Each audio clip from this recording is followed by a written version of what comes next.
struggles. I'm very happy to hear that. It says, my name is Cassio. I'm 25 years old. I'm a civil engineer and I'm a Brazilian. I've always been suffering from anger issues with my ex, whom I have a 2-year-old son with. Since the beginning of our relationship, I've been extremely angry towards her. I've never been angry with my other exes, only with her. My anger starts with any move by her. Now we are having problems with our son, who is having aggression issues in school. This makes me very angry because I know this problem has something to do with our breakup and him being raised with separate parents. I would like to know where this is coming from and if this is normal.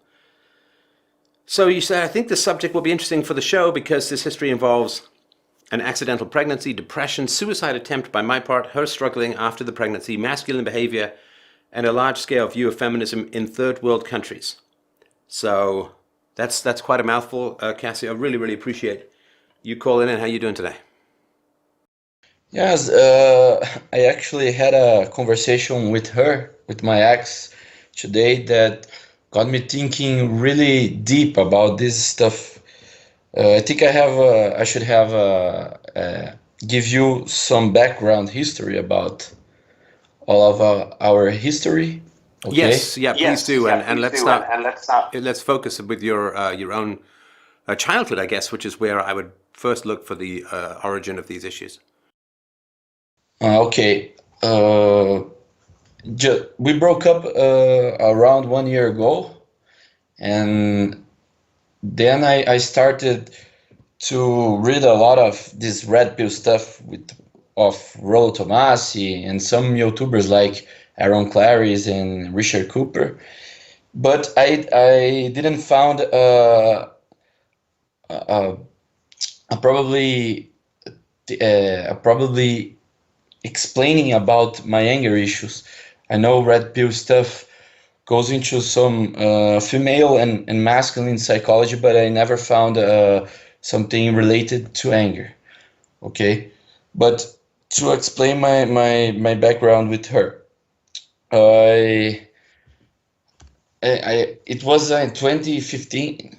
I broke up with another ex-girlfriend, and I kind of entered in a POA, pickup artist thing. I was like a party guy, you know. Then I partied a lot, like 4 days a week. It was Now, exaggerated. hang on. So when you say partying, so I mean, I went to discos when I was, I guess, starting about the age of 15 or so, because I always looked a little older than I was, and I loved going dancing. I danced for hours.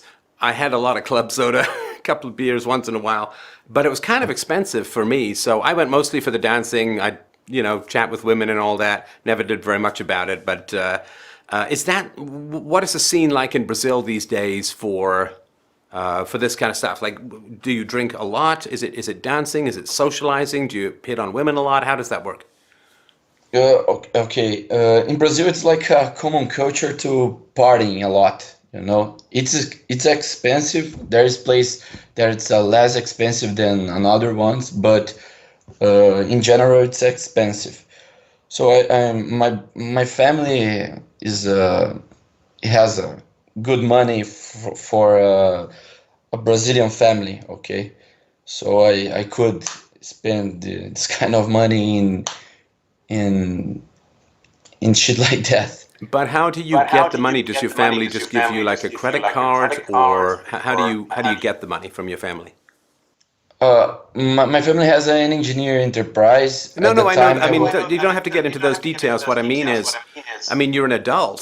I mean, do your parents just give you buckets of cash, or do you have a credit card with their name on it, or how do you spend all this money? How do you get the money from your parents? No, I was an internship, and I won like my father gave me money by month. It's like a salary. I don't know how you call it Like an in. allowance? Yes, But something like. he gave you an allowance into your 20s? Yes. Why? Oh man, it's a common culture in Brazil. I don't know.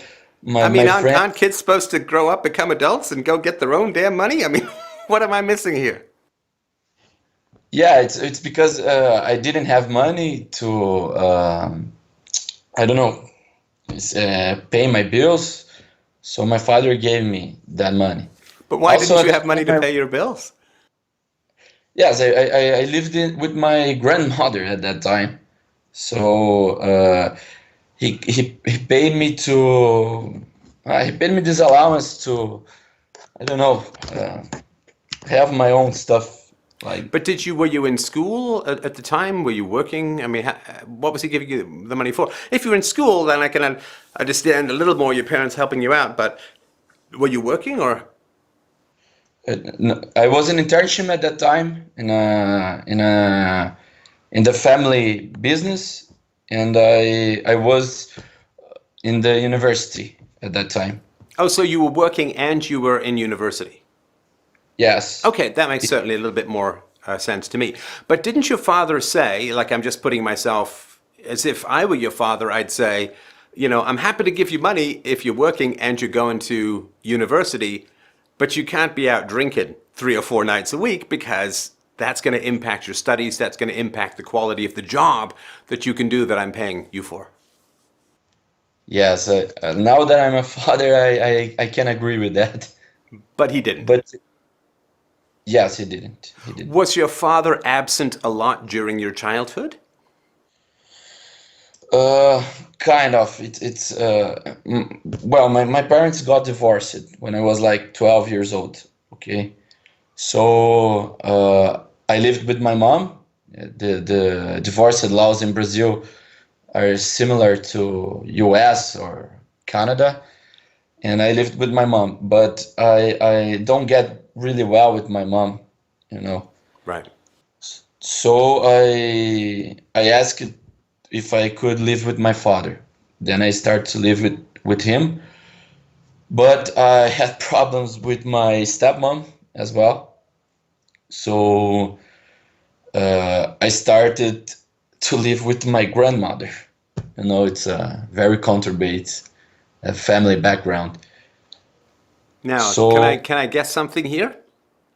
yes, You got along best with your grandmother.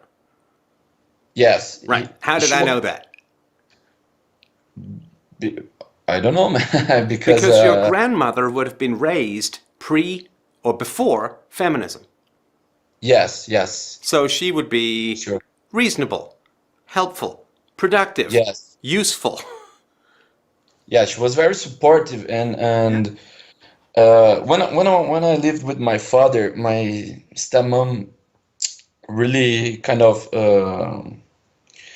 I don't know, she like she would really like to start fights with me, you know, and Yeah, women don't have to be agreeable if they get their money from the state. Then they don't have to be that nice, right? And you don't buy flowers and chocolates for the prostitute you're already paying for. So they don't have to be supportive of their men. They just have to support politicians by voting for them, and they can be as nasty as they want. The consequence being never that they're thrown out on their ass and have to learn how to be nice before they're let back in. yeah, so the she was like kind of envy with me and my brothers in relation with us uh, and with my father, you know. She was envy about our relationship with my father, something like that. And my Wait, your father, mother was envious of your relationship with your father? my mom, Yeah, you said, yes, sorry, I just missed who was envious of your relationship with your father. yes, my stepmom, Oh, your stepmother. I'm so sorry. Your stepmother was, okay. yes, Right. okay. And my father was neglecting us and me, you know, like he would accept everything that my stepmom would want him to do Right. with us, you know.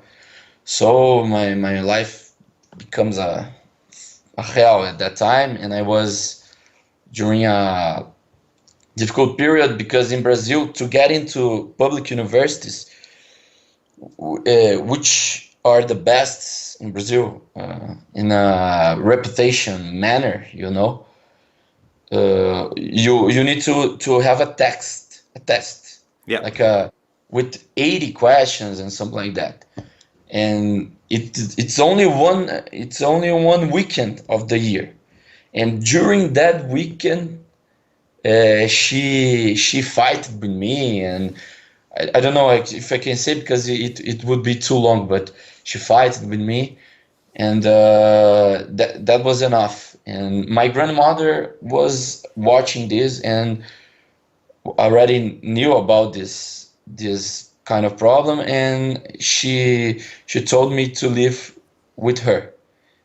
And after that, I live it with her. So my grandmother is like a mom for me. Well, that's kind of an insult to your grandmother, given that your mom wasn't very nice, but she was your female role model or your female bond, right? Yeah, yes. So let's go back to when you were a kid, early Okay. on. So you say your parents divorced at 12. What Yes. was it like for you? Like, were they not getting along as long as you can remember, or did it get worse when you hit puberty? And it's funny because I hear this all the time. As people say, "Oh, my parents hung it out." Then when I hit puberty, particularly for the boys, the marriage falls apart, and there's probably reasons for that. We can maybe get into them. But what was it like for you earlier on as a child in your family? Okay. So I have good memories of my childhood, but I don't remember. Okay. Then suddenly my parents started to fight a lot during a time, and How old were you then? I think I was 8 years old, 7 years old, something like that. Was it like It one day and the next, if you remember, or was it slow, this transition? it was suddenly, but it was frequently. It was fighting frequently. Do you have any Like, idea what happened during that time phrase? yes, I have Affair? Did your dad have an affair? no, no, he didn't. But my father said that, my mom has dad issues, you know, and my grandfather, by her side of family, he cheated on my grandmother, so it kind of had a trauma in my mom. So then, bringing back to my history, my mom was a really difficult person to live with, because she can't trust men, Well, hang because on, of but this. you said until you were 8 they got along fairly well, right? Yes, So what changed? not so well. So my father said that they started to fight in some periods, but it really got worse when they went to a therapy, a couple therapy, Oh, and my right. father said that my mom was telling some childhood problems with her father, which is my grandfather, and she said that my mom tried to hit my grandfather, and the therapist give her a compliment by that. My father said that after this, the relationship went really, really hard, So and hang I on. So think your mother was talking about hitting her father, and the therapist basically said, "You go, girl," or "Good for you," or something like that. yes, exactly, exactly. Well, that's not good. Yeah, so my mom, so my parents really fighted a lot, and they got divorced. Okay, that was So, the so they background. were getting So along not too badly. They go to couples yes, counseling, they fight like crazy, and then they get divorced. yes, Good job, counselor. yes. Oh, I I did a therapy too with my ex, and it didn't went well as well. I did try it once, though not in my marriage, but I did try it once, and it was it was terrible. It was terrible because I was paying all the bills, and I was having I wasn't that happy about it. And we went to couples counseling, and I brought all this stuff up, and the couples counselor was, well, you just have to learn to work these things out, like just useless stuff that you could pick up from a fortune cookie that has no value judgments, nothing whatsoever. It's just generically, well, why doesn't everyone just get along? That is not Yes, therapy, man. That is not therapy, as far as yes, I can tell. yes. So things really got really bad, and I remember some really hard fights. Like my mom tried to hit my father as well. I remember. I Like the remember. therapist praised her, right? For Yes, yeah, yes. yeah. So this is the background, and after that, I lived with my mom, and my mom. It's a really difficult person because she's I don't know, she doesn't like men, and she was like very hot and cold and with the treatment with me and my brother, and So so she's moody, right? yes, yes, I think so. One day she wanted me to do, I don't know, one stuff, and the other day she would like to me to do another totally different stuff. Oh yeah, my mom So used to ground me and then want to go out for a movie. I mean, it was crazy. yes, my mom also hit me a lot, At what age? like punched me. I don't know this expression in English. She punched me a lot, She punched. How old were you when that started? Do you remember? like 12 years old, right after the divorce. Huh. Well, her therapist had praised her hitting men, and you were becoming a man, so then you get hit next, right? It's not to blame the Yeah, therapist. Your mom's still responsible, but the therapist, to my view, sure as hell didn't help. yes, I think so, and I'm remembering some episodes of my life, and after one fight with I had with her, that she really hit me hard, that my father even went to the police to make like a call. I don't know the name in English, Yeah, to like what is it? a To current. was it to press charges or to register that she'd hit you or something like that? Yes, yes, it's it. And then after that, I went to live with my father. Yeah, yeah. Did she hit you enough to like make you bleed or loosen a tooth or leave a mark or black eye or Leave a mark, leave a mark. so she's And violent. yeah, she kind of mental inst unstable. Yeah. Oh, yeah. Okay, well let me ask you this though, because this mental instability is a way of taking agency or taking responsibility away from someone. So one of Yes. the big insights with my mom was that she'd be like screaming at me at the top of her lungs and threatening me or whatever, right? And then the phone would ring. And she'd think it'd be one of her trashy guys that she wanted to fasten onto and suck the financial life out of or something. And she'd go from screaming at me at the top of her lungs to picking up the phone and saying, "Hi, it's me." Like sugar and spice and all things nice. Now that to me was a wake up moment. The moment I really, really saw that and got that. Because it meant that my mother was not crazy. She was just lazy. In other words, Okay. she indulged in her bad moods. But then, when she wanted something from someone, she could switch her mood to being nice right away. I just wasn't enough of an incentive for her to be nice. Mostly because I guess she thought I could never leave. Joke's on you. But when you see someone who's abusive, immediately switch over to being nice when there's some social cue that puts them in that mindset.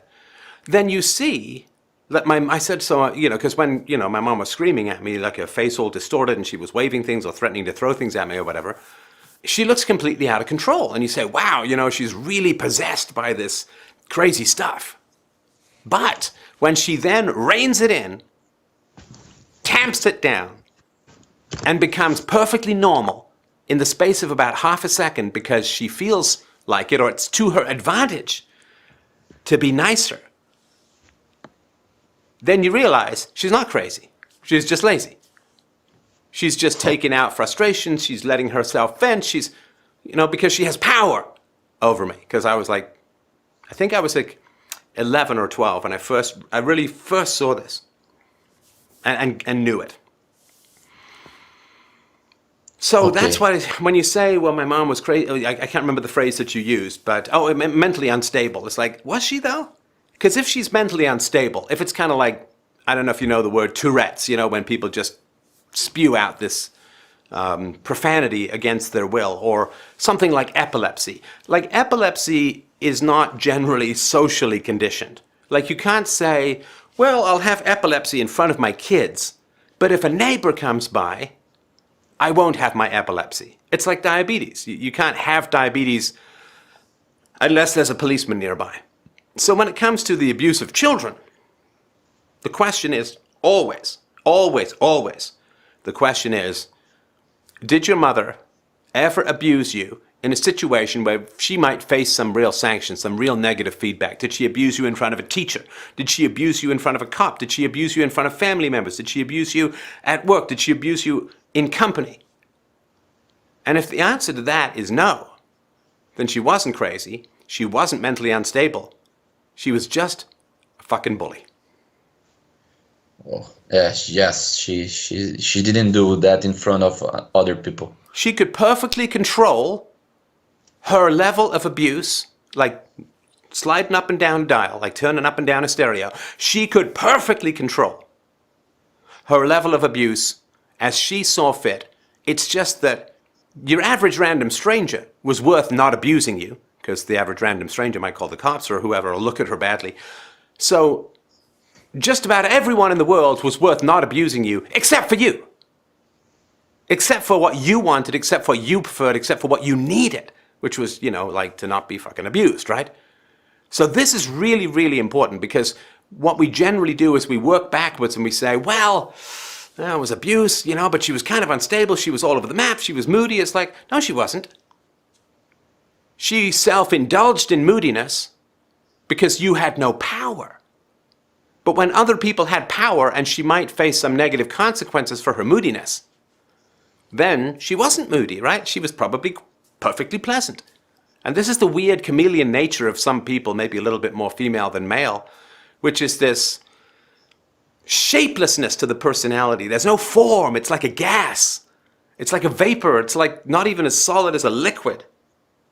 And it's like, oh, well, it's bad for me to abuse my kid when this person's around, so I'm going to be perfectly pleasant and perfectly nice. Oh, that person's left? It's like it's not even the same person, but there's no form to the personality. There's just conformity to whatever power structures are out there. Yes. I never really think about it in that way. Well, I'm right, though, aren't I? Yes, definitely right. So it's 100% responsible. Listen, if your mom had epilepsy and occasionally she'd spill things on you, you'd have sympathy. Even if she spilt something hot on you or whatever and it was the first time, real sympathy. Like, wow, that's terrible, right? Okay. But if she hid the abuse from everyone, then she fucking knew how not to abuse you immediately and perfectly. She just didn't feel like restraining herself when it was just you, or just you and your brother. Yes. Yes, definitely right. So, what happened in your teens? You ended up, bounced your mom, bounced your dad, landed with your grandmom. When did the suicide attempts kick up, and what brought them on, do you think? Okay,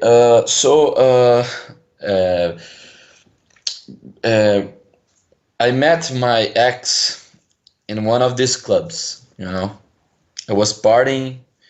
It was in Wednesday, and I met her in the club during that night, and I slept with her in the same night. Hopefully not at the club. No, it was another. That's pretty sketchy, man. Those sticky bathrooms. Now, when you first saw your ex,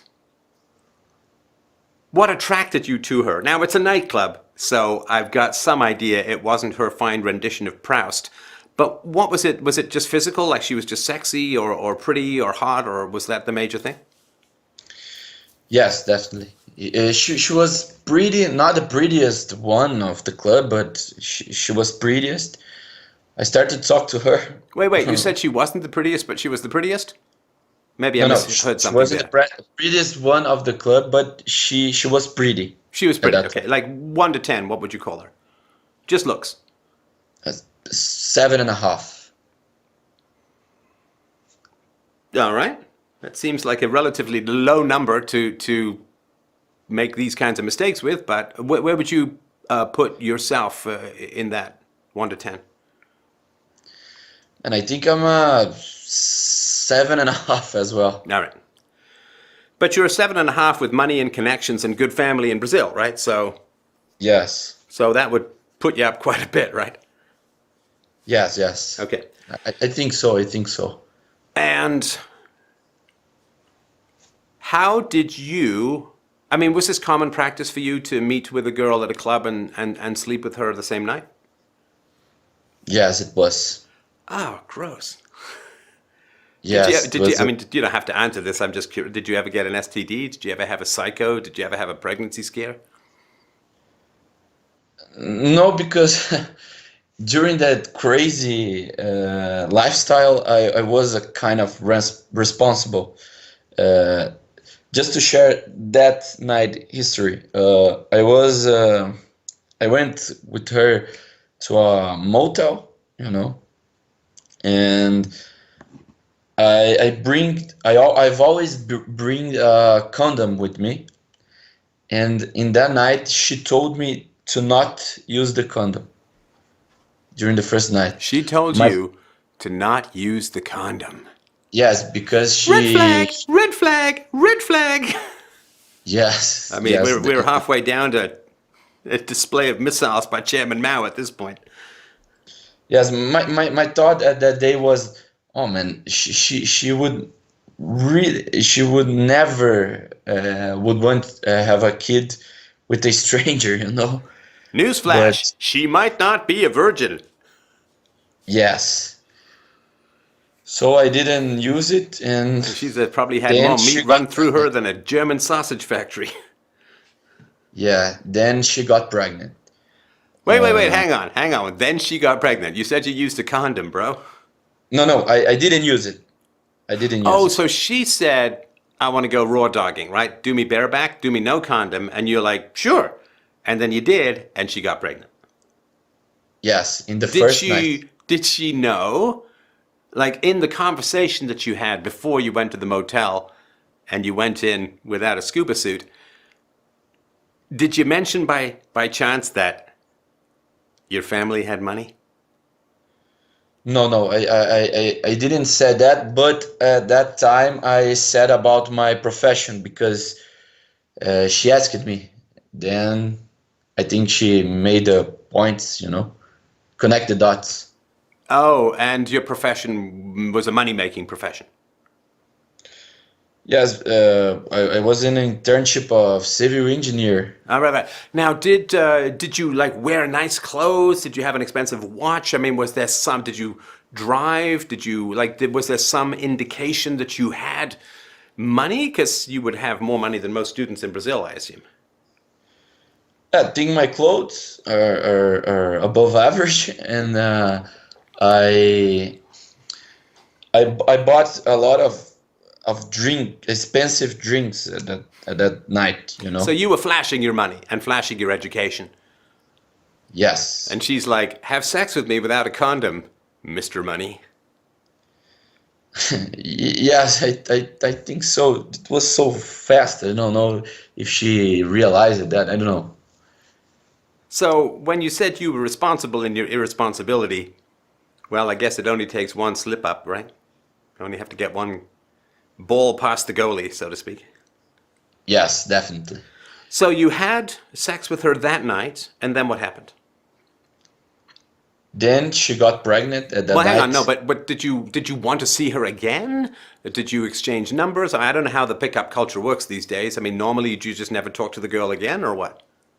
Yes, we exchanged numbers, and I dated her for about 2 months after that night. And did you have more And unprotected sex with her? no, no, No, because I mean that would be crazy. Were you yes, drunk when you first did it with her? yes, Ah, I right. was. Well, it's a disinhibitor, as they say, right? So it lowers your observing ego, caution eye. Eye of Sauron Yes. goes to sleep. Child of demon emerges. Now, so you're dating her for about 2 months. Now, were you still going clubbing together? Were you dating exclusively? Were you still sleeping with other club hoes or what? Uh, I was dating exclusive with her at that time, And were you getting but then along? yes, Well, of course you were. She still wanted something, right? Okay. yes, we get along well. But I didn't think about her of I don't know, girlfriend material, you know, Why not? because I slept with her in the first night, you know. And it's funny how men can have these standards, right? I'm not saying it's fair, but it's just a fact. Right? So men can have these standards where it's like, yeah, great. I'll sleep with you on the first date, but man, that makes you pretty trashy. I mean, it's just funny, right? Because it makes you both pretty trashy. Frankly, it's just that men don't often see it that same way because it's more like, woo, high five the testicles, right? Yeah, Yes, okay. right. Now, so 2 months, you're dating, and you aren't sleeping with other. Now, does she think you're her boyfriend now? If I don't know. Actually, let me bring you the whole history story. So I stopped talked with her. My grandmother had cancer at that time, and she died. So I Whoa, went whoa, to whoa, whoa. Oh, so sorry, your grandmother had cancer. I mean, obviously, over these 2 months, right? It's usually a fairly lengthy process, right? So she had cancer and then she died in this 2 month period? no, no, she already had cancer in like 3 months before, but she was 80 at that time, 80 years old at that time. So during these 2 months with me bonding with my ex, my grandmother died, and I spent some time sad, and you know, Of course, yeah. It's my sympathies for that, for sure. as I didn't want to talk to anyone, to went out, and so I stopped talk with her. Then after that, Well, three sorry, did you months, stop talking with her because I mean, that's a lot to put on a month-old relationship, like the death of your, in a sense, primary caregiver or your major female maternal yes, unit. So it is tough. Even good relationships can be damaged sometimes irreparably or irrevocably just because a tragedy far more powerful than the relationship can handle in its young state hits that startup situation. So, how was she with all of this? Was she like, yeah, yeah, yeah, let's just go to a disco? Or was she like, tell me more and I'd like to get to know how you feel about this or what? uh, I said that my grandmother has died at that time. She went to the funeral, but Wow. we didn't continue to pair bonding, you know. Wait, but she So came to the funeral. And yes, how yes, long after you first slept together was your grandmother's funeral? 2 months Oh, so after. this is right before she told you she was pregnant. She came to your grandmother's funeral. No, no, no. She didn't told that she was pregnant at that time. You Okay. know, Because we it's kind of a we big were deal just to dating. take a woman to your grandmother's funeral, right? Like that's more than just dating, right? Yes, I talked with her, but I didn't. I wasn't expecting her to go to the funeral. She went to Oh, you by asked her to be herself. polite, kind of thing. Yes, but at that time she knew that she was pregnant, but I didn't know. She didn't told me. You know Did you notice that she wasn't drinking? what? Sorry. Did you notice that she wasn't drinking? I hope she wasn't drinking if she was pregnant. Yes, she wasn't drinking, but I didn't know. I didn't know at that time. Boy, you're not We very were good at the like, alarm bell situation, are you? yeah, This girl I had unprotected sex with is at a social engagement where there's alcohol. She's not drinking. Huh. yes, but in these 2 months we dated like 4 times. It wasn't that much. You know, Oh, so you only saw each other 4 times? yes, in during this 2 months period. Ah, okay. Okay, then after the funeral, I spent like 2 months without talking to her, and then Did you she break came. up or just you didn't return her calls or did she not call you or what? Yes, we ghosted each other.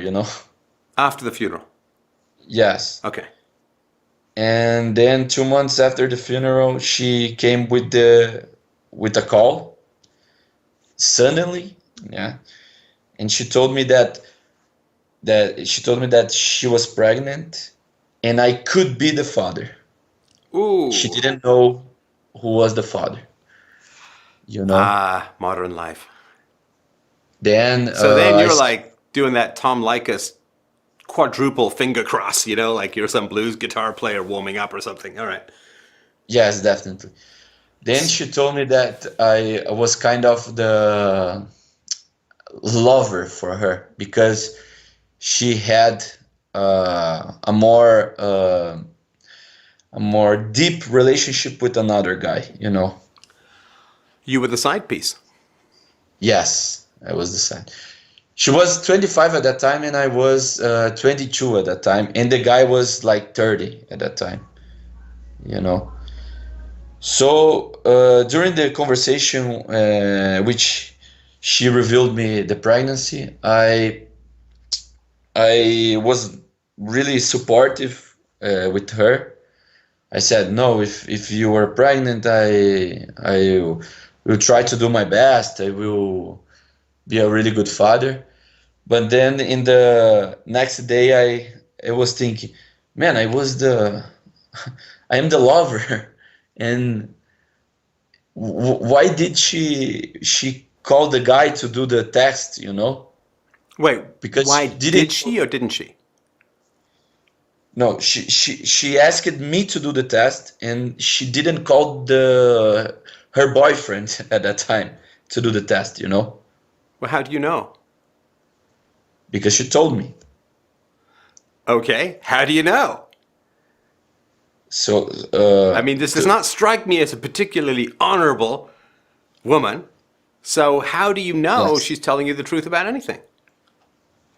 yes, I didn't know. Right. So I said that this the anger starts because I was like, why did I have to do the test if the guy has the most probably is the has more chance to be the father. And Well, uh, I can tell you why if you want. It's because yes, you I have the know. potential to make more money.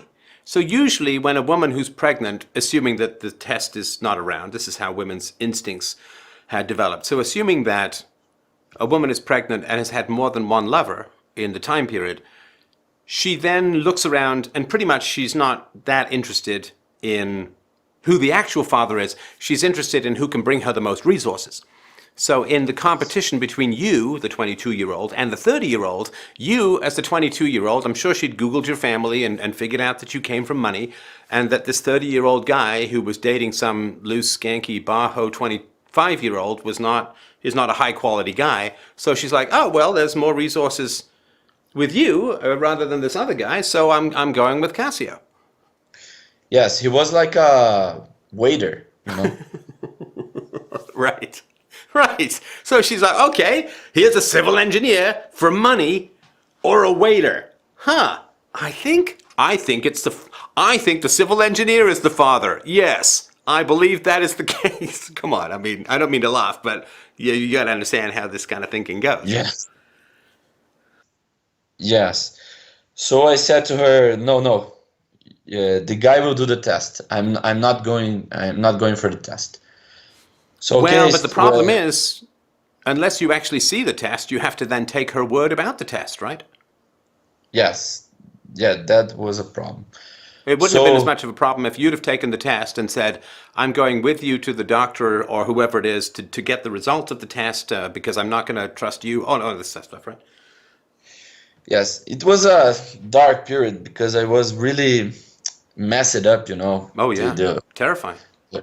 the whole situation was terrifying, as you You know, said. it's 18 minutes of pleasure and 18 years of bills. Yes, exactly. So the guy did a test and it was negative for him, Now, how do obviously. you know it was negative for him? She told She you? sent me she told me. She told me and I was uh my conscience, I don't know the name, was really bad at that time. I was feeling like a bad guy, you know, to not doing the test, for not doing the test. Had you talked to your family about this at all? No.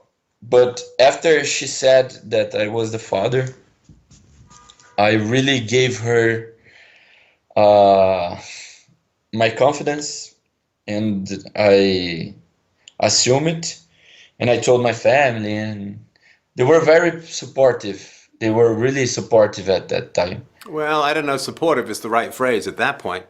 At that point, don't you just lawyer up and try and make sure that you are, in fact, the father? Because, I mean, if she was sleeping with you, no reason why she couldn't have been sleeping with 5 or 10 other guys.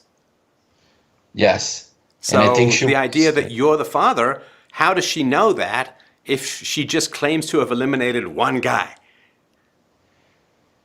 Yes, I don't know, man, what I was thinking at that No, but this period, is but something that your parents should have been all over this to begin with. But anyway, um, so do you know if you're the father in terms of like you've actually done the test and seen the results?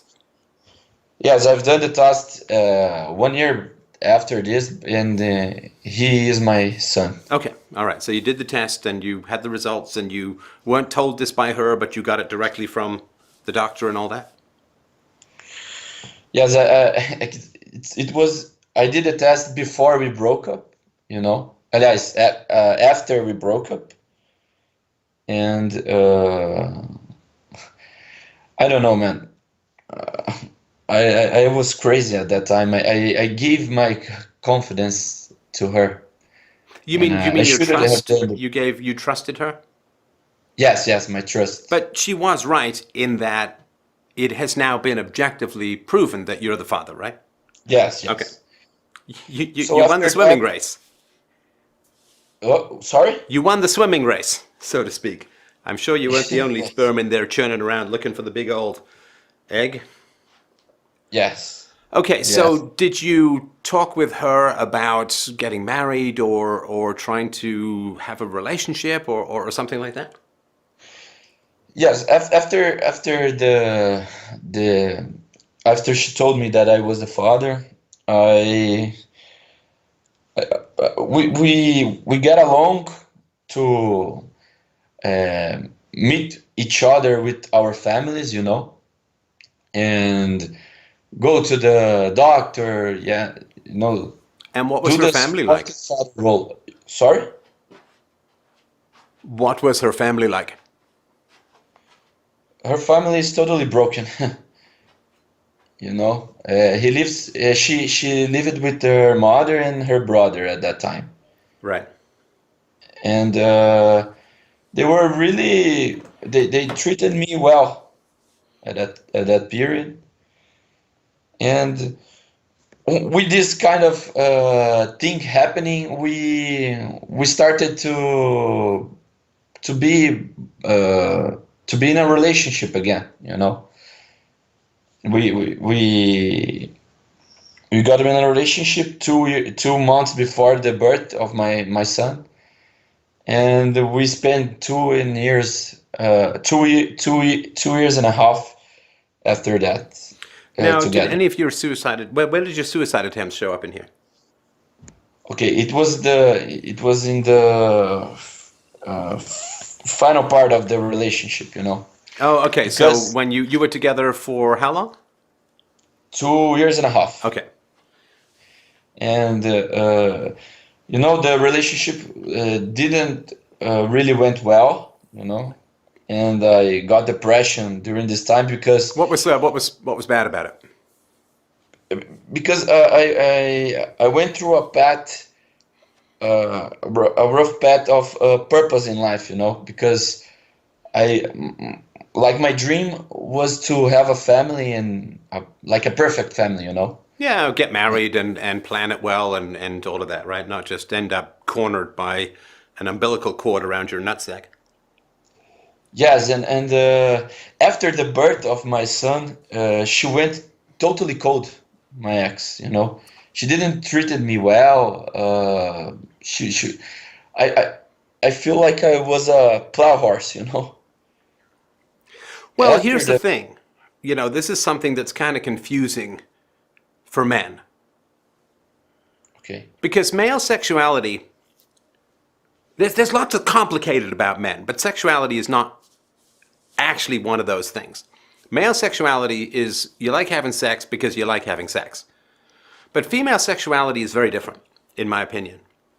okay, So, for women who are hypersexual, like who are putting out unprotected sex on the first date, right? That's a stupid thing for men to do. It's a stupid thing for women. It's much stupider for women because women get hit more with STDs. You could turn out to be a total jerk who would simply stonewall her legally so that you didn't have to have anything to do with your kid, or like you. It's such a ridiculously bad decision for a woman that for a woman to give up her vagina to a man while drunk she just met, first date in some seedy motel. That is not an act of lust. That is an act of self-hatred. That is an act of self-contempt. Now, it wasn't for you because you're a man. So it's like, yeah, sex is great, right? It's like that old Jerry Seinfeld line, I've had a bad orgasm, but never really had a bad orgasm. But for women, sexuality is much more complicated because the consequences for women and for female sexuality is so much more deep and wide and complicated for women. So it's not surprising to me that a woman, the relationship started off hypersexual, that she went totally cold. Because her having sex with a guy on the first date is because she hates herself. You understand? Now, for a man, that's not the case. You can not hate yourself and want to have sex on the first date. And I think psychologically, men, it's not great. It's not great, don't get me wrong. But okay, we're a bit more bulletproof as far as that stuff goes. But for a woman to have unprotected sex on the first date is an act of self-contempt. It's an act of self-hatred. She doesn't like sex. She just doesn't like herself to the point where she'll use sex to gain attention and to get resources. If a woman doesn't think she has anything to offer you except the V in her vagina, the V, they're a pair of scissors and they're going straight for your nuts. I'm telling you straight up, man. You know this, right? So the fact that she's like, okay, I don't like sex, but I'm willing to use it to get male attention. Well, now that I've got you locked in, now that I've got a kid, well, then her contempt for sex, her dislike for sex comes out because she's already got you. Right? So it's like if you're buying a car, you haggle with the dealer to get a better price, or a house or whatever. Right? You haggle with the dealer to get a better price. But when you get the car home, you don't keep haggling because it's already done. So for a woman, if she's using sex to get your attention, to get your resources, that's an act of contempt for you. It's an act of contempt for sex. It's an act of contempt for herself. So once she gets those resources, she doesn't want to have sex. Why? Because it reminds her of her self-contempt, of her emptiness. Men don't, maybe really rich and famous men know this, but men don't really understand what it is, the power that you have when you have a vagina. Like, it's really, really hard for men to really understand this. And with that power comes great responsibility. If a woman misuses the power of sexuality, she pays a higher price than a man does because female sexuality is more valuable, is more powerful, is more complicated, and is more required to bond. with a man. So the fact that she dried up like a fast forward, Cretaceous Sahara forward, is not too surprising to me, because my guess is she didn't like sex at all. Like, women will say they like sex. If they're really disturbed and dysfunctional, they'll say they like sex, because then the man is like, whoa, great, lots of sex, woohoo. But if you get a lot of sex at the beginning of the relationship, well, you're not going to get much later, because it is an act of self-contempt. If the woman is restrained and the woman wants to get to know you and has a 3-month rule or a 6-month rule or until we get married rule or whatever it is, well, you're not going to get as much sex at the beginning, but the woman has a positive relationship to sexuality and understands the power of sexuality. And so you're going to get a lifetime of great sex. It's one of these deferral of gratification things. So I just wanted to kind of mention that doesn't surprise me much at all. I'd be surprised if it was otherwise. The nymphos turn to the ice queens like that. Oh, okay. So I wasn't happy in the relationship. So I thought that if I stayed in the relationship, I would be sad the rest of my life. And Wait, I'm sorry to interrupt you, because you're just in the middle of saying something, but I don't. So she was cold. Was it all kinds of affection, just sexuality? Did she not talk to you? Did she not want to be in the room with you? Like, how big a distance are we talking here after your son was born? Yeah, I had a distanced relationship, you know, like she didn't treat me well at all. We didn't have conversations. She really got cold, you know, in all aspects. Do you think she was suffering from depression after the baby was born? No, I don't know. She was really happy to have a child. She even said that she wanted to have a child at that time. What was her education? She had a good education in Brazil. Like she went to private schools. What was she educated in? She did journalism in university. She did journalism. Yes. So she's a leftist. Yeah. Yeah. Kind of. She's a feminist. Not a hardcore one, but she's a feminist. Wow, that's bad. Yeah. And also and now, of course, you didn't know she was a feminist when you had unprotected sex with her while drunk on the first date, now did you? No.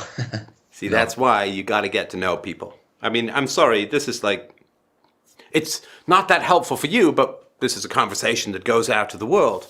You've got to get to know people before you have sex with them. You have to. It's essential. Not having knowledge of people before you have sex with them is literally like driving blindfolded. You might make it, but if you do, you didn't deserve it. Yes, I agree with your opinion, totally. Okay, so she's cold.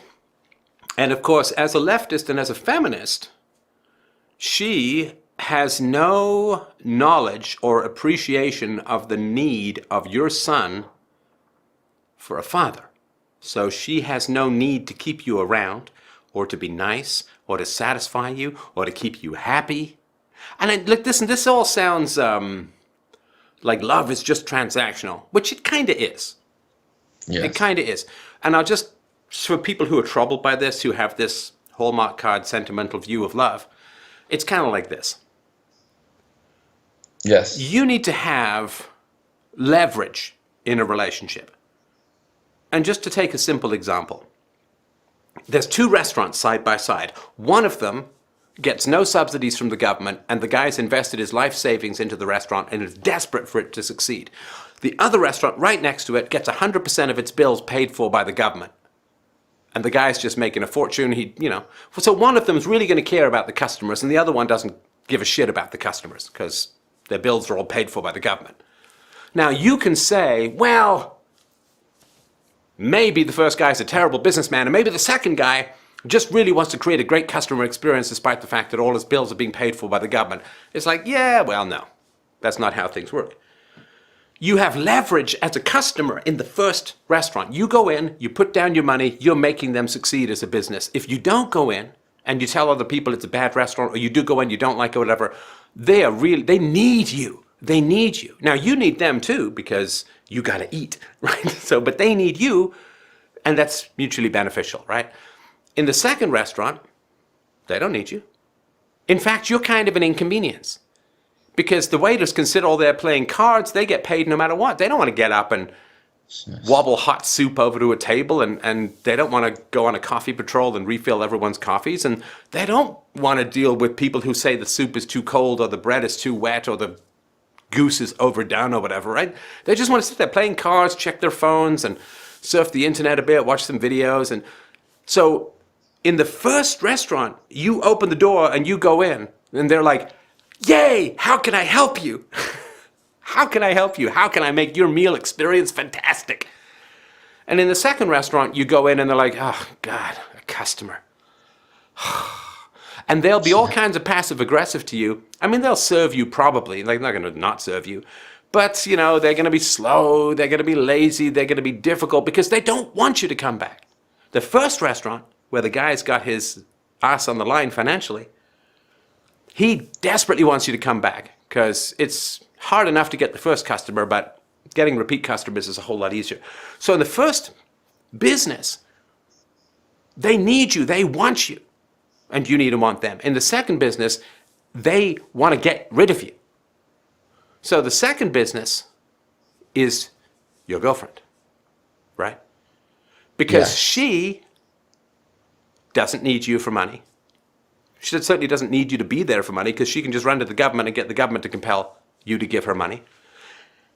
And she doesn't know and understand and appreciate how essential a father is for the healthy raising of a child, because she's been indoctrinated with all of this bullshit about patriarchy and toxic masculinity and cisgender privilege and whatever it is, right? All this garbage. And she probably has been indoctrinated to the point where deep down she might think that your son is better off without you. So she doesn't need you for money. She doesn't need you to raise her son, your son, together. So you're just in the way. And so she's going to act like the waiters in the shitty restaurant that gets paid by the government and doesn't need any customers. She's going to act in a way that's going to drive you away no matter what. Because you're just kind of in the way. You're just kind of inconvenient, like customers in a socialized restaurant. Does that make any sense? Yes, totally.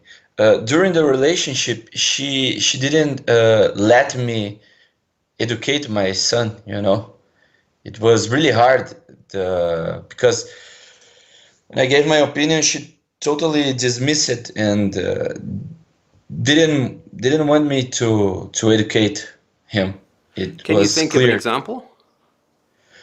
For example, my son had a problem in the beginning of his development. He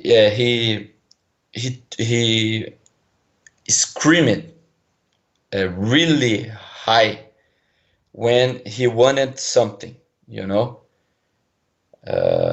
like for example, if he wanted to get out of his bedroom, for example, he would scream really hard. And in my opinion, I would not leave him of the bedroom because. Well, you wouldn't leave him in the bedroom?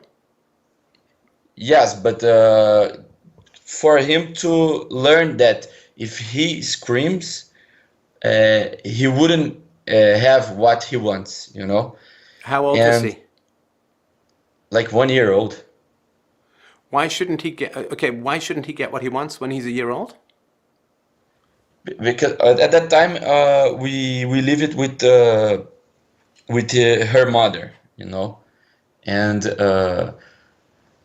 well, the his grandmother did everything to please him, you know. So he became I don't know this expression in English, but Spoiled? in English, yes, spoiled. Yes, definitely. But didn't So your grandmother try to please you as well? no, no, yes, but how can I say, man? Okay, so this is too. Let's go back earlier, right? Let's go back Okay, earlier. So he's born, and your wife, I guess, has finished her education, or your girlfriend, sorry, has finished her education. And does she yes, stay home with your son? no, she worked Why? because Oh, because she she's a needed feminist, right? to. So staying at home is like handmaid's tale, barefoot, pregnant, actually providing for the child that you brought into this world, breastfeeding him, giving him comfort, eye contact, skin contact, and basically implanting empathy and self-esteem in him. Well, that's bullshit because somewhere out there, there's some stupid government made up bullshit affirmative action job to be not done. Yes, All right? yes, yes.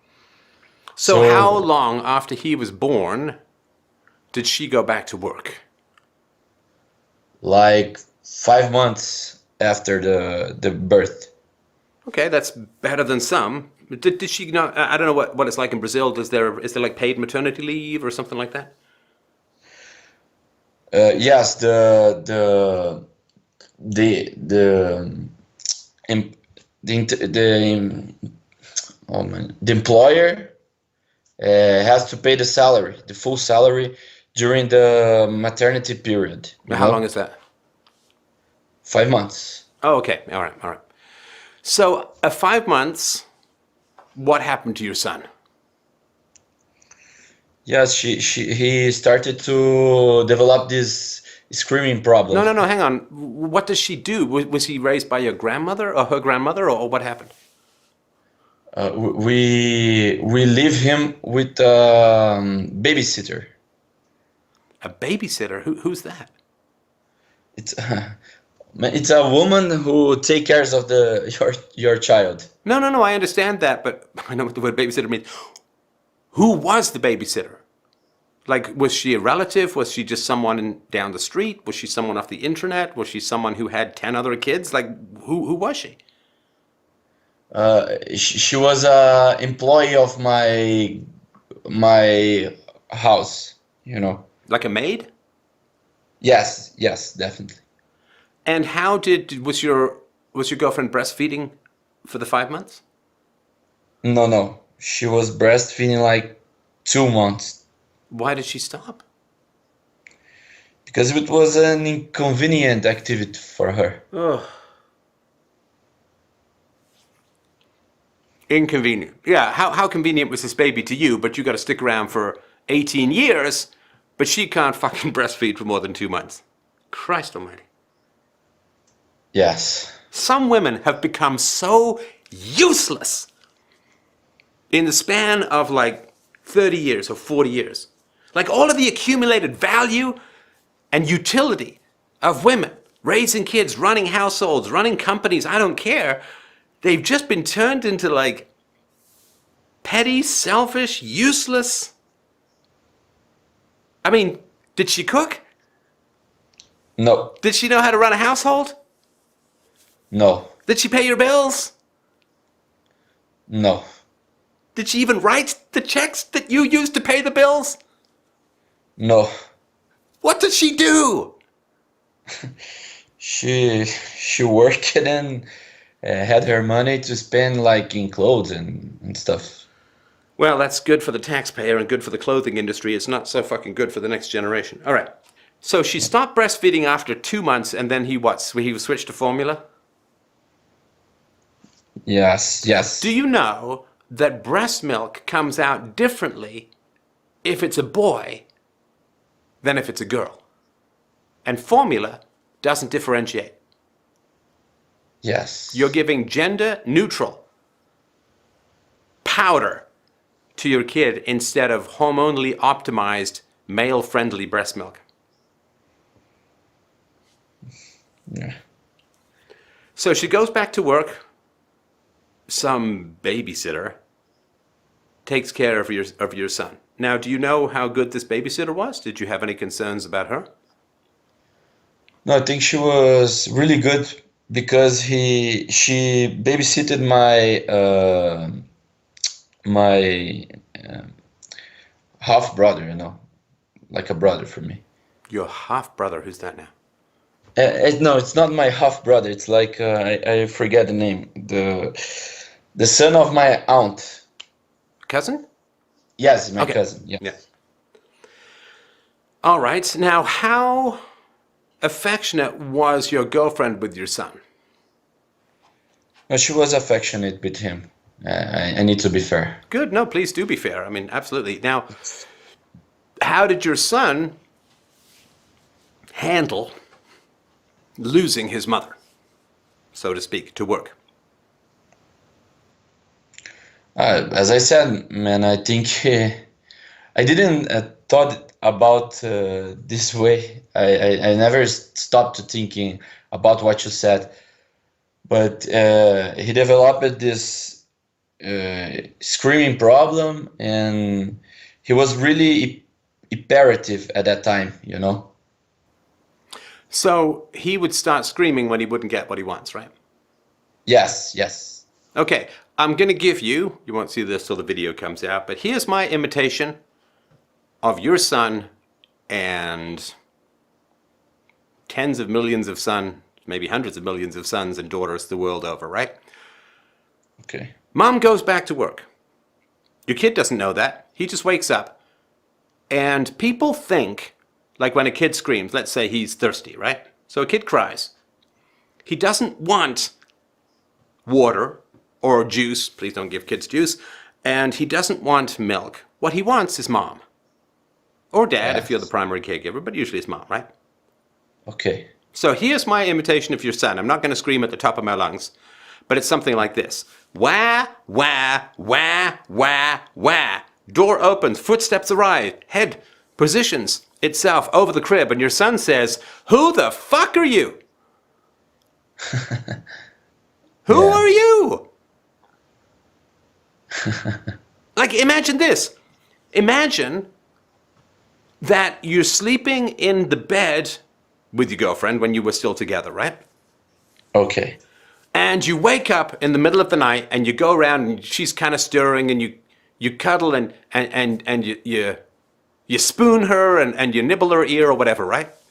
And then you realize it's your aunt. Yes. Someone has replaced this essential woman with some other woman. Or maybe it's a stranger. And you'd be like, "Who the fuck are you?" Right? Yes, yes. That's your son. He's got the Yes. smell. He's got the touch. He's got the sound of the voice. He's got the touch of the hair. He's patterned and brailled every conceivable aspect of his mother. And then it's like, wah, wah, wah. Knock, footsteps, open door. Who the fuck are you? Wouldn't your heart pound if you woke up in the middle of the night and some strange woman was in your bed who smelt of mothballs and menopause and failure? Because she's a maid, right? Wouldn't you wake up and your heart would be pounding and what the fuck is going on? Yes. That's a baby. When mom decides she wants to go to an office rather than, I don't know, be a mom. Yes. Yes. So he Definitely. starts screaming, right? Right. Now, he doesn't know the phrase, "Who the fuck are you?" So he just screams because that's what babies are saying. Yes. Because he thinks mom's dead. That's what babies think. Because the only reason that a mother would not be nurturing a child throughout the 150,000 years of our human evolution, the only reason, up until the last 2 generations, the only reason a mother would not be nurturing her child was because a saber-toothed tiger had ripped her fucking head off. Yes. Mom's dead. Who the fuck are you? So, yeah, a little stressful, I think. Yes. Yes. Definitely. All right. And then you're like, well, we can't give him what he wants, right? Even though Yeah. you're taking a big allowance from your dad at the age of 22, you can't give a 1-year-old what he desperately needs. Yes. Come on. Yeah. It's fine for me to take $2,000 a month from my dad, but you gotta stay in that crib, kid. Otherwise, you're gonna get spoiled. Yeah. Yes. I never really thought in this way. Well, that's why you're calling, right? That's why you're calling. No, Yeah. we all need these outside perspectives. I do, and you do. It's not anything magical that I'm doing. It's just, and it takes courage to do this, and I really, really appreciate you doing it. All right. Okay. So, your son then goes to school, you said. Was it 2? He was going to school? Yes. Yes. He Was went he to younger than 2 when he first went? no. He was 2 years old. He was 2 years old when he went to school at first. Right. Why did he go to school? Well, because we broke up after our broken relationship. We didn't get along well. I got depressed. I got depression during the relationship, and we broke up. Then she haven't had a place to let him stay, so he puts in the school. And in Brazil, it's common to put your son or your children in school at that age, you know. Yeah, no, I understand it. I mean, otherwise, who on earth is going to stab your president-elects, right? Okay. Okay. So, sorry, so you broke up. Why did she not have a place? Oh, she couldn't stay with her mom? No, actually, her mother really liked me, so she wanted us to be together, and she didn't allow my ex to go back to her home because my her mother would want to difficult the broken up for her, you know. Oh, so your mother I don't know if her mother wanted you guys to stay together. So your ex yes. didn't want to go home because her mother would say, "Why are you kicking out that?" No. Her mother wanted to difficult things for her, for to impossibilitate her to broken up with me, you know. No, that doesn't clear it up. Can you just take one more run at that sentence? Sorry. Uh, like, let me rephrase. Yeah, thanks. Uh, Her mother liked me, Yeah, yeah, got okay? that. So she wanted to difficult things for my ex-girlfriend to broken up with me. Okay, so I think I had it right the first time. Because So she wanted you, your ex's mom wanted you guys to stay together. So she was yes, mad at her daughter for busting up the relationship, right? yes, Okay, got and it. we And so after one did she kick your ex out? no, because after 1 year of our relationship, we started to live together in another apartment. You Ah, okay, know, okay. we leave my ex-wife mother's house. You know, So you had your own apartment with your ex and your son. yes, Now, who was taking care of him then? I assume, were you still in school or working and your wife was, oh, sorry, ex was working? yes, So who she was taking was care of your son now? the same mate. You know, Oh, did she but travel to your new place? no, we let him stay in my home, my previously home. You know. Your ex's mom's home? Uh, yes. Wait, so did he then mostly lose contact with his mom at a year old? Um, kind of, yes, kind Well, of. how many hours a week would she see him? During the night when she got back off work. Well, yeah, but doesn't he go to bed? Yes, I mean, at yes. that age, she's getting back from work at 6. Doesn't he go to bed at 7 or 8? No, no. He went to bed like 9 p.m., 10 p.m. Oh. So would she see him every day then? Yes, yes. Every day. But she wasn't there in the morning then, right? Yes. She left my son with the maid when he was sleeping, you know. Yeah, So I mean, it's a harsh phrase, but if paying for someone to take care of your kid is like paying for someone to sleep with you. It's like a whore mom or a whore dad. yes, It should be something you're doing, right? yes, yes, So, okay, so your son is spending a year with his mom and his dad living in a separate place, right? yes. Okay. And then he goes, and how is his behavior over this year? From year 1 to year 2 of his life? The same Screaming behavior. and difficult Yes, and I imagine he was very tough to put to bed, right? Right, yes, because yes. he doesn't know who the hell's going to be there when he wakes up, so it's kind of stressful, right? Oh, yes. I think so. No. So then at 2, he goes to school, right? Yes, after we broke up. Right. So now it's not just who the fuck are you, it's where the fuck am I? Yes, Right? Because now, not just now his primary caregiver changes. Like before, when your ex went back to work, his environment stayed the same, but his primary caregiver changed. Now, his primary caregiver and his environment change. So basically, in his mind, I believe, it's like, okay, my parents are dead and I've been kidnapped. yes. And his behavior did what? Yes, it stayed the same. Stay the same. Wait, so you said that there were problems with aggression though, but when did they start? Sorry?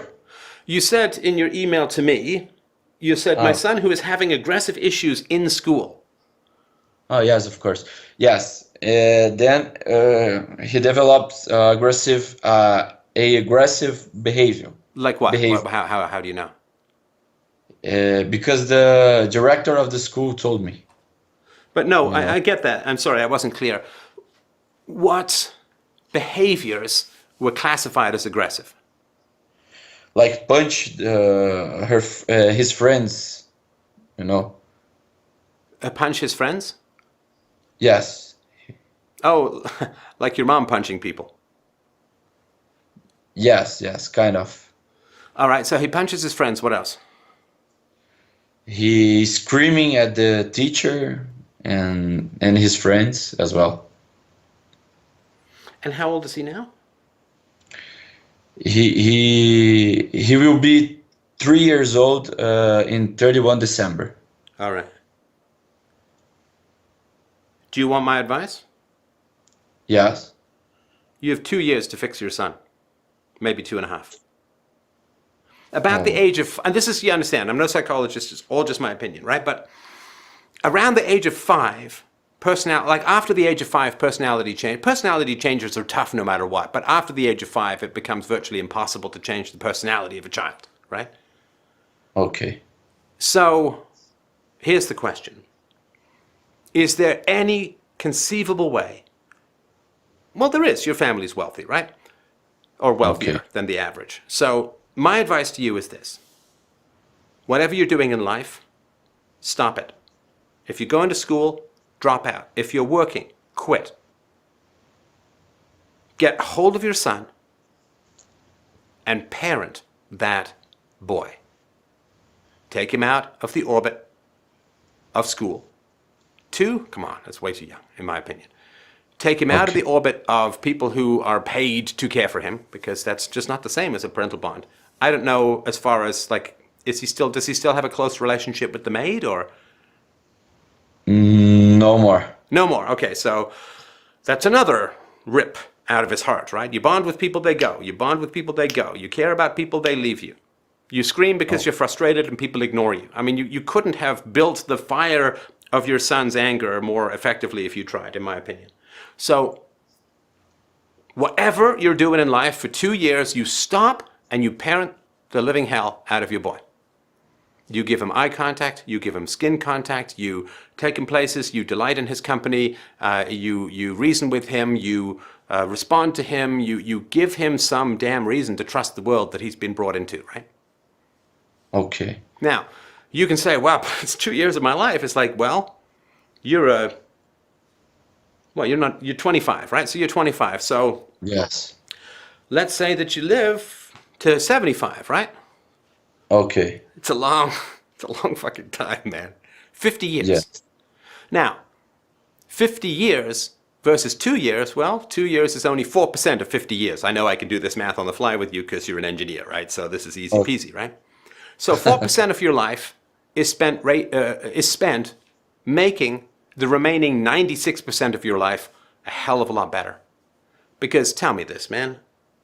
You know this as well as I do. You probably know this way better than I do, Cassio. But what's going to happen if nothing changes with your son? If he doesn't develop a bond, if he doesn't find some way to curb this aggression, it's not going to happen in daycare, I believe. What's going to happen to him when he becomes a teenager? I know it's a weird thing to look at a 2-year-old, but imagine your 2-year-old 10 times the size, right? Or 5 times the size, or whatever, right? Okay. So if he stays this angry, he's going to get bigger, and you're just going to get older. Yes. And at some point, he's going to be able to physically overpower you, and he's going to have a hell of a lot of reasons to be angry with you. Yes. Now, the prohibition against attacking parents that is built pretty deep into most of us who don't make Disney films may end up with him not attacking you, and the white knighting that is built into men may have him not attack his mom, but there's a lot of other people out there in society he can take out his anger on, right? Yes. And you don't have the right, I believe, to raise a boy in this manner and then turn him loose on society. And I believe that the boy may well be a source of perpetual heartache for you for the next 50 years. Yeah. And then when you are spending year after year after year dealing with the mess, with the problems, with possibly the law enforcement, or maybe he'll end up like you. And I don't mean to say that in a negative way, because there's lots about you that's admirable and good. You're standing by your son, you're getting an education, you're calling into this show, you're listening to philosophy, so there's a lot that I admire. But let's just say the best case scenario, Cassio, is your son ends up going to clubs, drinking too much, having unprotected sex with a woman, and then becoming suicidal because he can't be a good father and a good husband. You don't want that for him, right? No, definitely not. I mean, you're not a terrible guy, don't get me wrong. But what you went through in this process, I doubt there's an enemy on this planet you hate enough to wish it on, right? Yes. So maybe he'll be okay in a way and he'll just end up clubbing and making bad decisions, or maybe it'll be a lot worse. Maybe. Maybe he'll grow up with hatred towards women. Maybe he'll grow up with hatred towards society. Maybe he'll grow up without human empathy. Maybe, I don't know. I mean, I don't know, right? But what I desperately don't want for you, as I don't want for the other parents out there who have some possibility of turning this around, because he's still only 2. If he was 10, I'd be like, well, all you can do is manage, I believe, right? But what I don't want for you is for you to just kind of, and this is why you're calling, I think, I don't want you to just, I don't know if the word makes, trundle on. Just, you know how people do that, I got this to do tomorrow, and then I've got to go to the dentist, and my taxes are due, and I've got to call the plumber, and like you just, right, these little things. You just step on these tiny little lily pads of little things across an infinite ocean that's not infinite, and then things become irrevocable, irreversible. You're distracted by little things, as I am, as everyone is. You're distracted by little things. Life, as the old poem says, drips away in worries and headaches. You got little things in your life that are constantly distracting you from the big, meaty, important stuff that is going to actually affect the rest of your life and your son's life and the rest of his life and his children. You have a chance to shift this shitty family dynamic that you've inherited, which I have a huge amount of sympathy for, and this can be a real gift for you. Because let's say you just continue on with what you want to do, and I know you don't, but let's say you did. What's going to happen? Your son is not going to get better. His anger, his violence is going to harden. It's going to harden like lava.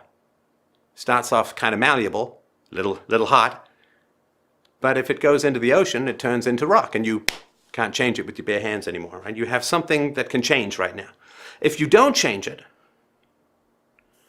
then you're going to end up with crisis after disappointment, after regret, after, oh, God, I wish I could go back and take those 2 years and be a parent. And then I could have averted all of this mess that I'm dealing with now for the rest of my life. Every smoker who gets lung cancer sits there, looks in the mirror and says, God damn it. Why the fuck didn't I stop? Oh, stopping is tough. Yeah, lung cancer is pretty fucking tough. So you have the money. If you sit down with your family and say, listen, this is a mess. And this is a mess that involves a little boy. Bad decisions have been made. I chose the wrong mom. You did, right? That's fair to say? Yeah. Yeah. Yes. I chose the wrong mom at the wrong time. And she's not just the wrong mom like she doesn't really care, or she's kind of distracted, or she's kind of selfish, or she's a little mean. She's the wrong mom like she's a feminist, so she's been indoctrinated into thinking that men are bad. Yes. You know, this is, to take an extreme example, this is like a Nazi raising a Jew or vice versa, you know, like this is not good.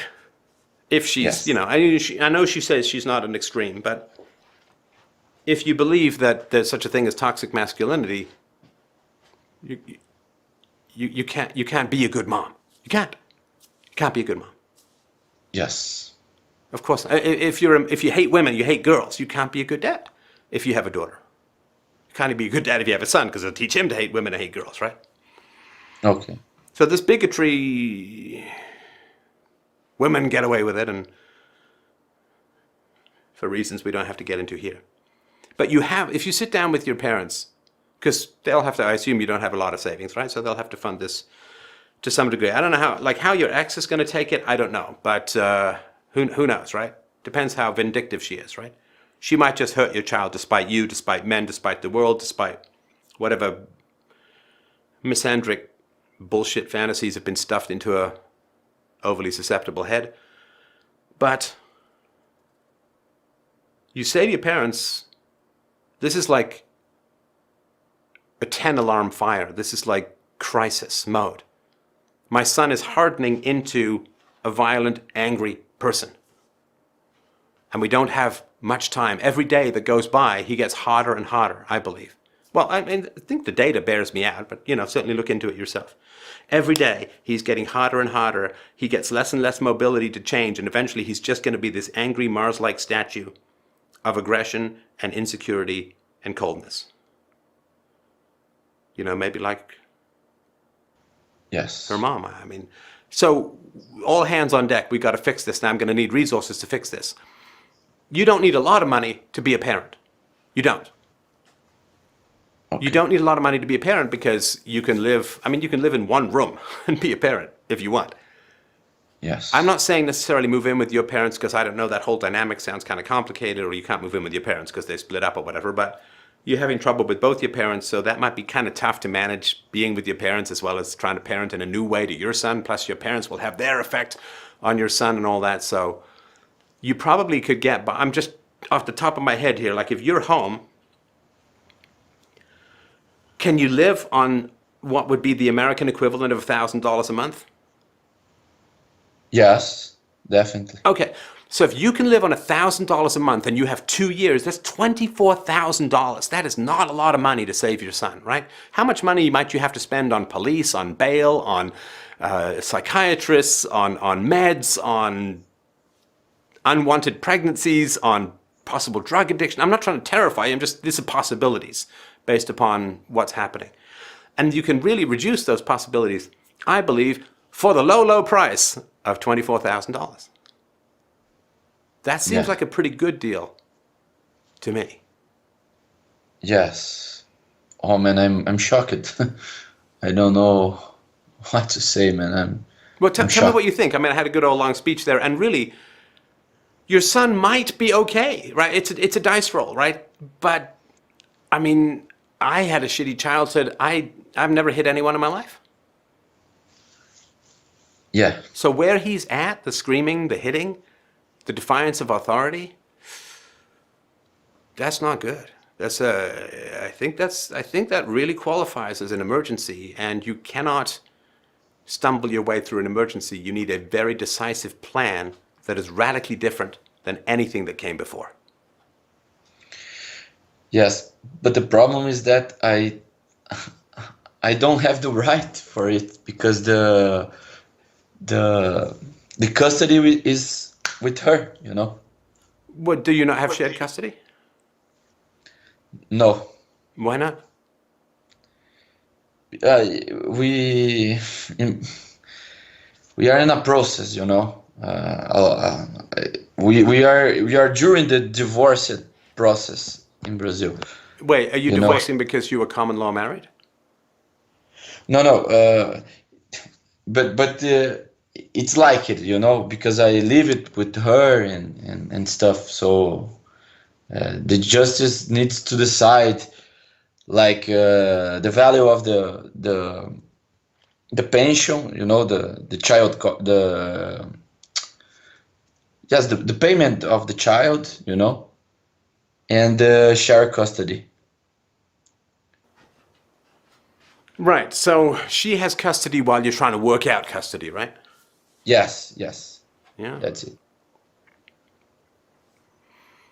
Do you think that if you bring to her this kind of information, that she might also agree that it's an emergency? The problem is, if she's a feminist, she's going to say, well, that's just boys. That's just male nature. You can't change it.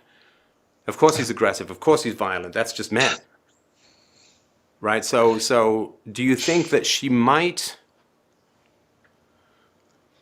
Uh, she might have the possibility of saying, yeah, it's an emergency. Listen, if you want to step up, I'd rather him be with you than in school.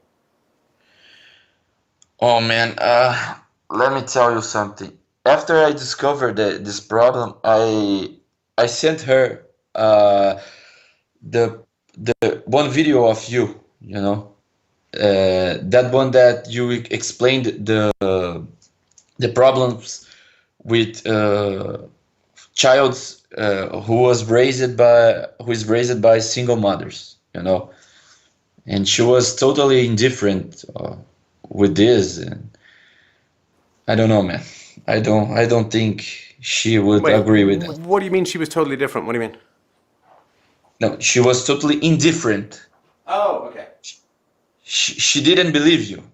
You know, she didn't believe in the statistics. She didn't believe that Oh, she just doesn't a feel that it's father. true, so she could ignore reality.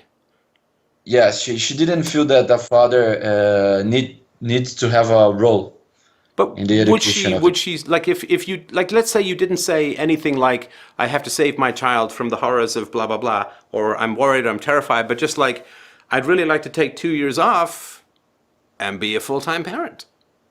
Would she, I mean, would she say you can't? Or, no, it doesn't mean you can't share time with her. It doesn't mean that she can't ever see him, right? It just means that you would be available on a full-time basis to take care of your son. And he would go to you rather than to school. Oh man, I don't know. I need to talk to her, but Well, no, first of all, you need to figure out what you want. Because you can't yes, negotiate from a position that's foggy, right? yes, but she's really stubborn, you know. Yeah, I think you may have that in common. Yeah. Would you be willing, and listen, this is just a conversation, right? You can change your mind after we Okay. finish talking. But would you be willing, if you had the resources, would you be willing to, and if you could have your son full time for 2 years, would you do it? Yes, yes, of course. Right. Would you want to do it? Yes, yes. Okay, so now you know what you want. On a scale of 1 to 10, how important do you think it is that you do it? 10? It's my son's life. Right. I agree for what it's worth. Now, how far are you willing to go to achieve it? That's always the big question when it comes to desire. How far are you willing to go to achieve it? As far as I can, you know. Right. As far as Then what you need to do is sit down and talk to a lawyer. Well, I'm sure you already are, right? And just say, listen, I got this radical yes. plan. My son's having real behavioral issues, and I want to take 2 years off and just be a parent. You know, my wife is going to continue, or my girlfriend is going to, my ex, whatever these terms, is going to continue to work. She can have shared custody if she wants, but I really do want to be there. And listen, it's going to be powerful stuff because your son is in school for what, 5, 6 hours a day? Yes. Right. 6 hours. So if he's with you, rather than the where am I, who's here, who are you situation, if he's with you on a consistent basis, that's a lot of bonding time, man. That's a lot of connection time. That's a lot of eye contact time. That's a lot of fun time. Yes. And it will really prepare you. See, here's the thing, too. You say that you want a regular old family and you want to be a father in a more organized way, right?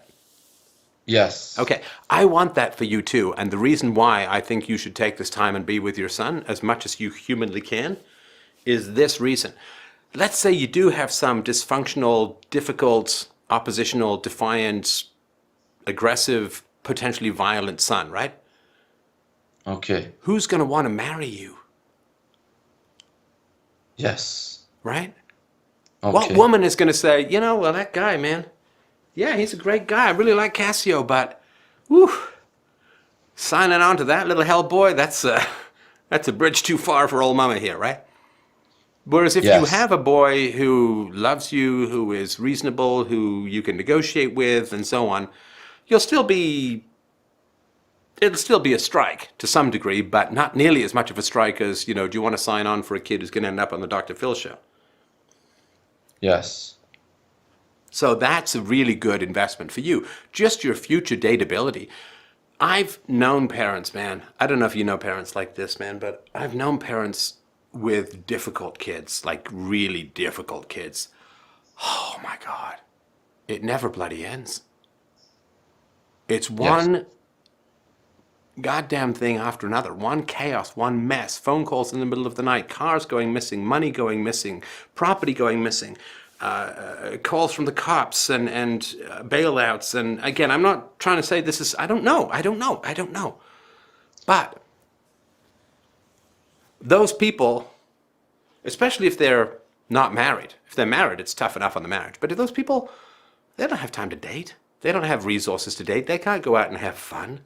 Their whole life is just unease and crisis and problems. And even if it's nothing that dramatic, again, even if he just ends up kind of like you, well, you know, your son's out clubbing when he gets older and he's having sex with women and it could be unprotected. And, you know, who are you to say? Because you did it with his mom and, you know, you can't say he was a mistake. And it's just such a mess to try and fix things later. There's an old saying, it's a stupid comparison, but hopefully it'll make sense. So Yes. back in the, Yes. like when I was designing software and running the R&D wing of a software company,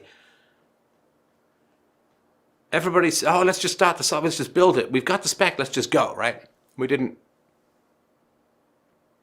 plan enough.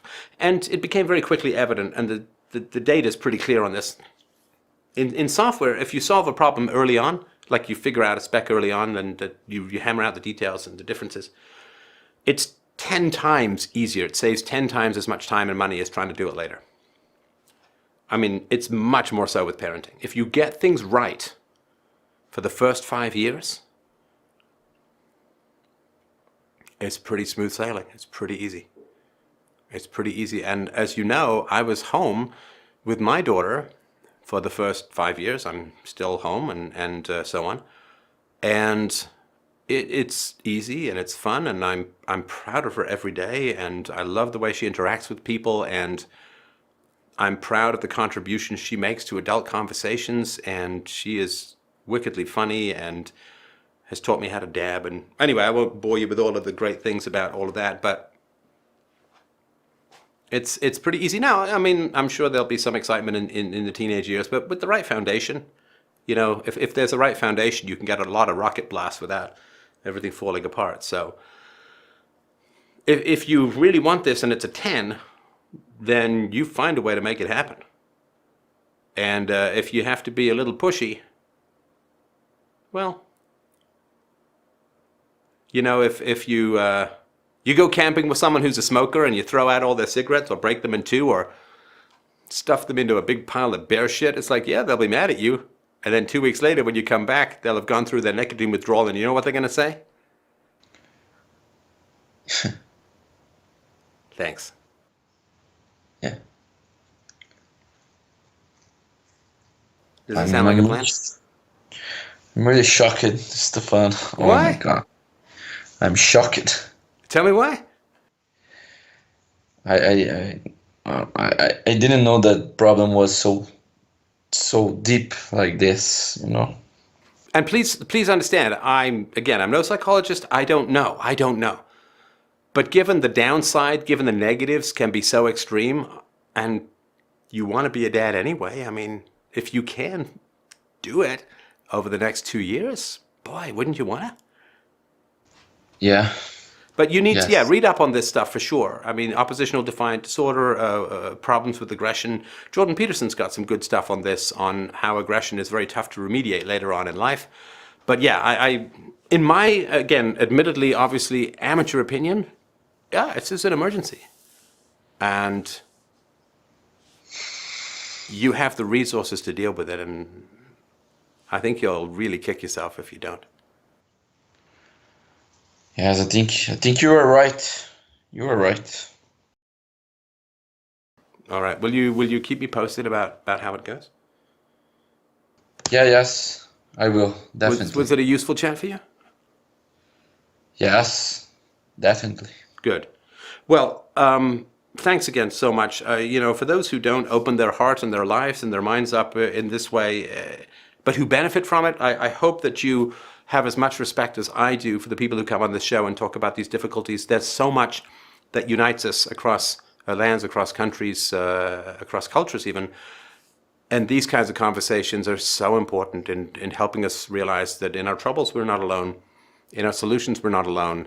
And there are people out there facing struggles like you, like me.